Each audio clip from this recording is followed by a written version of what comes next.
जन्म मुनि जतन कराई, जन्म जन्म मुनि जतन कराई, जन्म जन्म मुनि जतन कराई। अंत राम कहीं आवत नाही, अंत राम कहीं आवत नाही।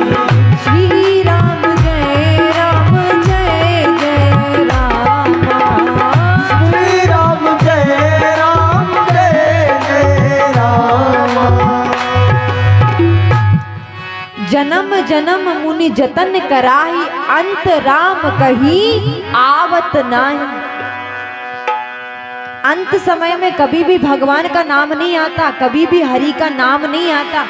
अंत समय में अजामिल के मुख से नाम निकला, बेटा नारायण मुझे बचाओ, बेटा नारायण मुझे बचाओ। जैसी इतना कहा कि वहां पर साक्षात भगवान के पार्षद अजामिल को लेने आ गए। जब अजामिल को लेने आए तो यमराज के पार्षद कहते हैं कि आप इन्हें लेने के लिए क्यों आए हैं? अरे इसने अपने जीवन पर्यंत पाप किया है, जीवन पर्यंत इसने पाप कर्म किए हैं, आप इसको अपने धाम कैसे ले जा सकते हैं? तो भगवान के पार्षद कहते हैं कि इसने अंत समय में हमारे प्रभु का नाम लिया है, हमारे प्रभु नारायण का नाम लिया है, इसीलिए इसे अपने धाम को हम ले जाने के लिए आए हैं। अंत समय में यदि हम भगवान का नाम लेते हैं तो सीधा भगवान के धाम को प्राप्त होते हैं। हो गए भव से पार लेकर नाम तेरा, भव से पार लेकर नाम तेरा, हो गए भव से पार लेकर नाम तेरा, हो गए भव से पार लेकर नाम तेरा। नाम तेरा हरि नाम तेरा, नाम तेरा हरि नाम तेरा, नाम तेरा हरि नाम तेरा, नाम तेरा हरि नाम तेरा। हो गए भव से पार लेकर नाम तेरा, हो गए भव से पार लेकर नाम तेरा, हो गए भव से पार लेकर नाम तेरा।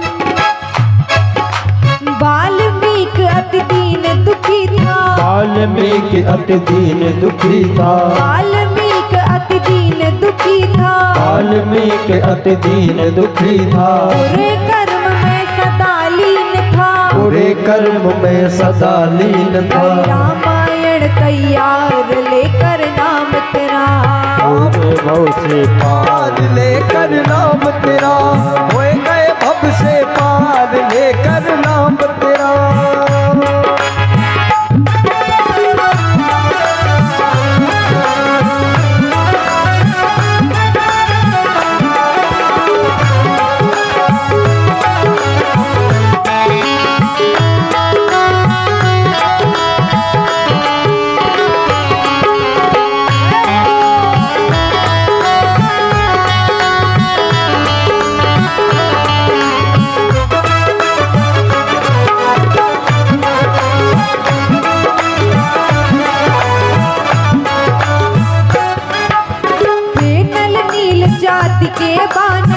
नल नील जाति के बानर, नर नील जाति के बानर, नल नील जाति के बानर। राम नाम लिख दिया शिला पर, राम नाम लिख दिया शिला पर। हो गई सेना पार लेकर नाम तेरा, हो गई सेना पार लेकर नाम तेरा, हो गए भव से पार लेकर नाम तेरा, हो गए भव से पार लेकर नाम तेरा। वृंदावन में हरि लाल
हरी सभा में द्रौपदी दुलारी, हरी सभा में द्रौपदी दुलारी, हरी सभा में द्रौपदी दुलारी, कृष्ण द्वारिका नाथ पुकारी, कृष्ण द्वारिका नाथ पुकारी, बढ़ गया चीर पार लेकर नाम तेरा, भव से पार लेकर नाम तेरा, हो गए भव से पार लेकर नाम तेरा, हो गए भव से पार लेकर नाम तेरा।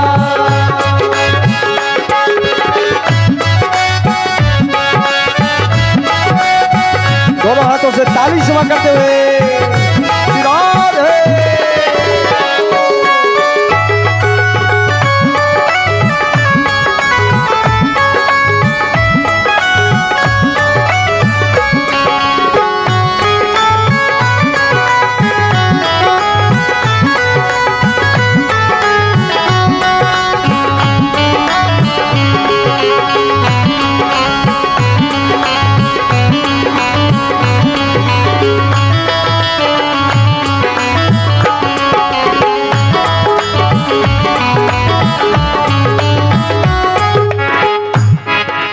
गजने आधी रात पुकारा, गजने आधी रात पुकारा, गजने आधा नाम पुकारा, गजने आधा नाम पुकारा, करुण छोड़ कर उसे उबारा, गरुड़ छोड़ कर उसे उबारा, यात्रा हो तार लेकर नाम तेरा, हो गए भव से पार लेकर नाम तेरा, हो गए भव से पार लेकर नाम तेरा, हो गए भव से पार लेकर नाम तेरा, हो गए भव से पार लेकर नाम तेरा, हो गए भव से पार लेकर नाम तेरा, हो गए भव से पार लेकर नाम तेरा, हो गए भव से पार लेकर नाम तेरा, हो गए भव से पार लेकर नाम तेरा, हो गए भव से पार लेकर नाम तेरा, हो गए भव से पार लेकर नाम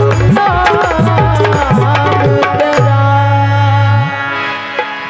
जिनको स्वयं तार नहीं पाए, नाम लिए से मुक्ति पाए, महिमा नाम अपार लेकर नाम तेरा, होए गए भव से पार लेकर नाम तेरा।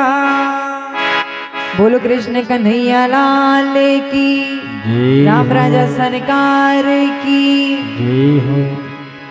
इस प्रकार यदि अंत समय में हम भगवान का नाम अपने मुख से लेते हैं तो भगवान के धाम की प्राप्ति अवश्य होती है। जब यमराज के पार्षद खाली हाथ वापस लौटे तो यमराज कहते हैं कि जिसको लेने के लिए तुम्हें भेजा था उसका क्या हुआ? जिसको लेने के लिए तुम्हें भेजा था उसका क्या हुआ? तो यमराज के पार्षद कहते हैं कि प्रभु अंत समय में उसने अपने पुत्र का नाम पुकारा। पुत्र का नाम क्या था? उसने मरते समय अपने पुत्र नारायण का नाम पुकारा तो सीधा भगवान के पार्षद लेने आ गए।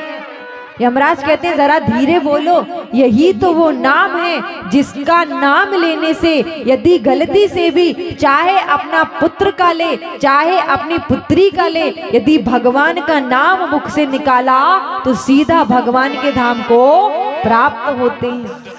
ये है महिमा नाम अपार लेकर नाम तेरा। ये है महिमा राम नाम की महिमा। यदि अंत समय में जिसने अपने मुख से पुकार लिया वह सीधा भगवान के धाम को प्राप्त होता है। अब यहाँ पर राजा परीक्षित कहते हैं कि प्रभु क्या कभी ऐसा हुआ है कि भगवान ने किसी पशु पर कृपा की हो?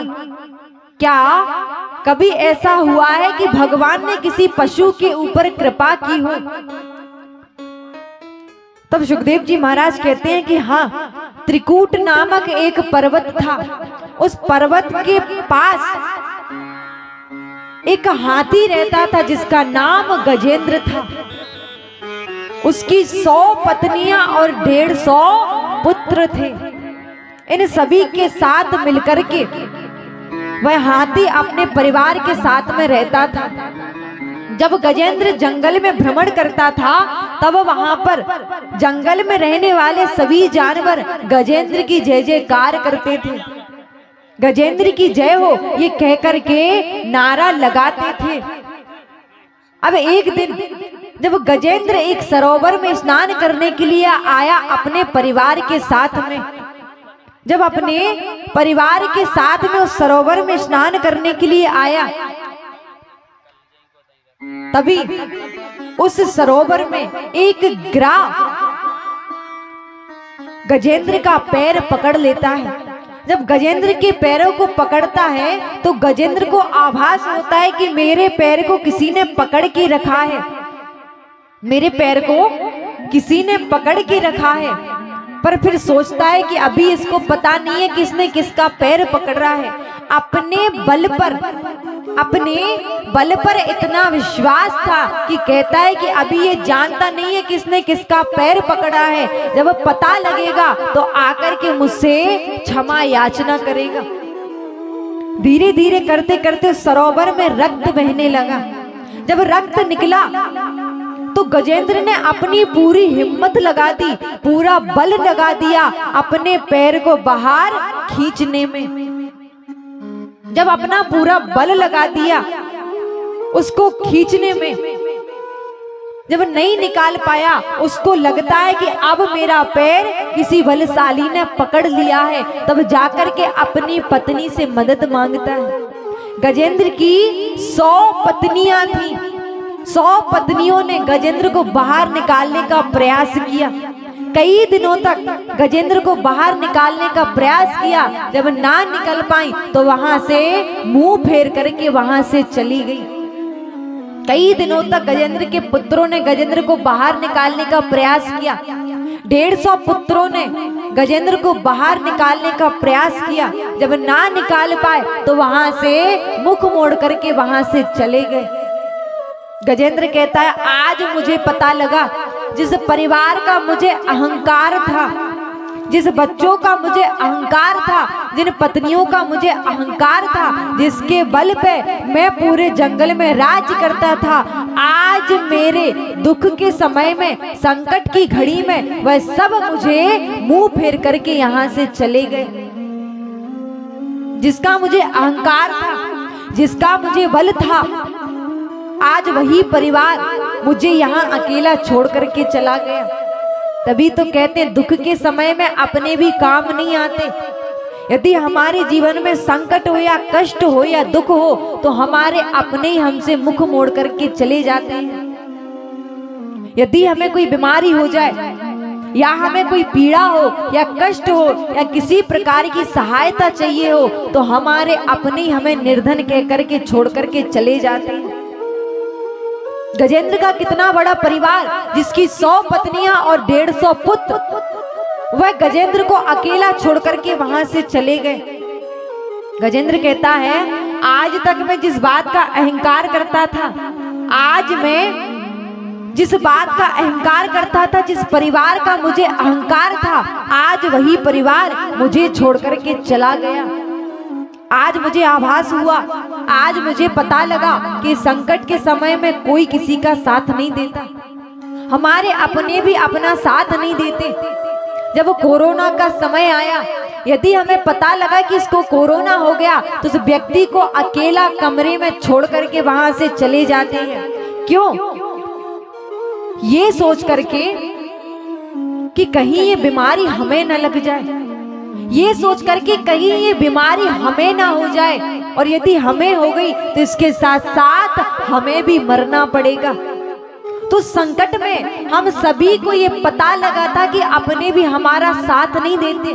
उस समय हर एक घर में देखो तो बच्चे से लगा करके बुजुर्ग तक केवल भगवान से यही प्रार्थना करते थे कि भगवान इस बीमारी को अब आप शांत कर दीजिए, हमारी रक्षा कीजिए, हमारे प्राणों की रक्षा कीजिए। तब सबके मुख पर भगवान का नाम था। पर क्या कभी आपने देखा कि एक गरीब को कोई पीड़ा हुई है? क्या एक गरीब को कोई बीमारी हुई है? क्या एक सड़क पर बैठा हुआ व्यक्ति जो कभी भी स्नान नहीं करता, गंदगी में बैठा है, तो क्या उसको कभी भी ये बीमारी हुई है? जानते हो क्यों नहीं हुई? क्योंकि उसके मुख पर हमेशा प्रसन्नता और केवल भगवान का नाम ही रहा है। जिसके पास अहंकार नहीं है, जिसके पास घमंड नहीं है, जिसके पास केवल और केवल प्रभु का नाम है, जिसके मन में कभी भी कुछ पाने की, कभी भी किसी प्रकार की कोई चाह जिसके मन में नहीं रही, उसको भगवान कभी भी कुछ होने नहीं देते। इस बीमारी के द्वारा हमें पता लगा था कि कोई किसी का नहीं है। यदि इस बीमारी से हमें कोई बचा सकता है तो वो केवल भगवान।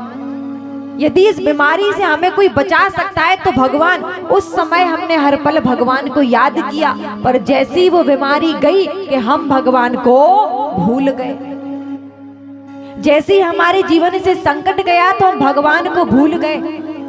जब तक हमारे जीवन में संकट था, विपत्तियां थी, बीमारियों से जूझ रहे थे, हमारे अपने हमें छोड़ कर के जा रहे थे, उस वक्त केवल हमने भगवान को याद किया। यदि हम हर घड़ी हर पल भगवान का स्मरण करते रहे तो हमें ये बीमारियों का, इन आपदाओं का, इन संकटों का कभी भी शिकार नहीं बनना पड़ेगा। यदि हम अच्छी घड़ी में ही भगवान का भजन करेंगे, यदि अच्छी घड़ी में हम भगवान का भजन करेंगे तो हमारे जीवन में कभी भी भगवान संकट नहीं आने देंगे। क्योंकि जब हमें कष्ट होता है तो भगवान को भी कष्ट होता है। जिस प्रकार हमें दुख होता है, जिस प्रकार हमें पीड़ा होती है, उसी प्रकार भगवान अपने बच्चों को देख करके दुखी होते हैं। पर बार बार स्मरण दिलाते हैं कि यदि तुम धर्म की रक्षा नहीं करोगे तो हमारा धर्म कैसे रहेगा। यदि हम अपने धर्म की सुरक्षा नहीं करेंगे तो हमारे धर्म की रक्षा कौन करेगा। इसीलिए भगवान हमारे जीवन में दुख भेजते हैं कि इन दुखों के द्वारा तो तुम अपने धर्म की रक्षा करोगे, इन दुखों के द्वारा तो तुम कथा करवाओगे, इन दुखों के द्वारा तो तुम कथा को सुनोगे। हमारे पितर आज क्यों भटकते हैं? क्योंकि हम धर्म का कार्य नहीं करते। आज हमारे पितरों को मोक्ष क्यों प्राप्त नहीं होता? क्योंकि हम धर्म का कार्य नहीं करते। यदि हम गलत मार्ग पर जाते हैं तो हमारे पितर को भी कष्ट होता है। यदि हम गलत कार्य करते हैं तो हमारे पितरों को कष्ट होता है, उनको भी पीड़ा होती है। और यदि हम दान धर्म करते हैं, दया करते हैं, धर्म के कार्य से जुड़ते हैं तो हमें भगवान के साथ साथ हमारे पितरों का भी आशीर्वाद प्राप्त होता है। संसार में कोई किसी का नहीं है। जिसको हम सबसे ज्यादा अपना मानते हैं, जिसको हम अपना सगा मानते हैं, वही हमारा अपना नहीं होता। जिसके लिए हम जीवन समर्पित कर देते हैं वही हमारा साथ नहीं देता। जीवन की केवल एक बात सत्य है, वो है केवल भगवान। यदि उनको सत्य मान लिया तो आपके जीवन में कभी भी संकट आ नहीं सकता। गजेंद्र ने सोचा कि आज मुझे पता लगा कि जिस परिवार का मैं अहंकार करता था, जिस परिवार के बल पर मैं इतनी शक्ति दिखाता था, आज वही परिवार संकट के समय में मुझे यहाँ पर अकेला छोड़ करके चला गया। हाथ जोड़ करके भगवान की सुंदर स्तुति करता है, कहता है कि एकमात्र प्रभु आप ही हो जो मेरे प्राणों की रक्षा कर सकते हो। सच्चे मन से गजेंद्र ने जैसे ही भगवान की पुकार की कि भगवान भागे भागे चले आए गजेंद्र के प्राणों की रक्षा करने के लिए। गजेंद्र की सूंड को खींच करके जैसे ही भगवान ने बाहर निकाला तो गजेंद्र के साथ साथ वह ग्राह भी बाहर खिंचा चला आया। जैसे ही वह ग्राह साथ में खिंचा चला आया तो गजेंद्र से पहले उस ग्राह को मुक्ति प्राप्त हो गई। जानते हो क्यों? जो मोक्ष गजेंद्र को प्राप्त होना था, गजेंद्र से पहले उस ग्राह को मुक्ति प्राप्त हो गई। क्योंकि कहते हैं यदि व्यक्ति भगवान के किसी भक्त के चरण पकड़ता है, यदि भगवान के किसी सच्चे भक्त के चरण पकड़ता है तो उस भक्त से पहले उस मनुष्य को भगवान की प्राप्ति हो जाती है। जो मोक्ष गजेंद्र को मिलना था वही मोक्ष उस ग्राह को प्राप्त हो गया। भगवान ने जब उसका वध किया तो वो सीधा भगवान के धाम को प्राप्त हो गया। इसीलिए कहते हैं कि यदि जीवन में आप कुछ कर पाओ या ना कर पाओ, किसी चीज को हासिल कर पाओ या ना कर पाओ, लेकिन भगवान का नाम नित्य प्रति जपो। जो मिठास, जो रस भगवान के नाम में है, वह मिठास, वह रस आपको जीवन में, संसार में कहीं पर भी प्राप्त हो नहीं सकता। इसीलिए आपको ये कथा सुनाई जाती है। कथा में बार बार आपसे कहा जाता है कि आप भगवान का भजन करिए, आप भगवान का कीर्तन करिए, आप भगवान का सुमिरन कीजिए। जो आनंद आपको कथा में आ सकता है, भगवान के नाम में आ सकता है, वह आनंद आपको संसार में कभी भी प्राप्त नहीं हो सकता।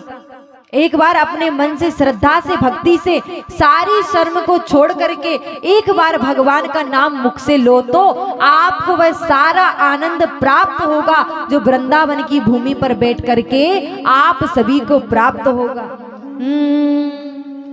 राधा रानी को हमारी श्याम प्यारी को, राधा रानी को श्याम प्यारी को, मिसरी से, मिसरी से, मिसरी से मीठो नाम हमारी राधा रानी को, मिसरी से मीठो नाम हमारी श्यामा प्यारी को, मिसरी से मीठो नाम हमारी राधा रानी को।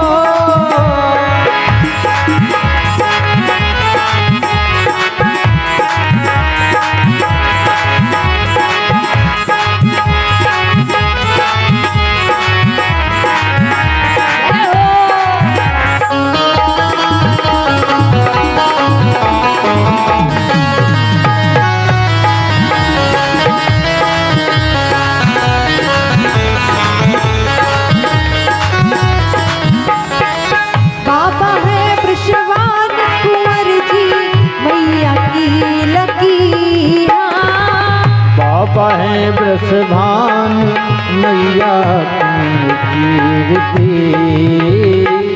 बाबा है वृषभान कुंवर जी मैया की लकीर। बाबा है वृषभान कुंवर जी मैया की कीर्ति। ब्रज में, ब्रज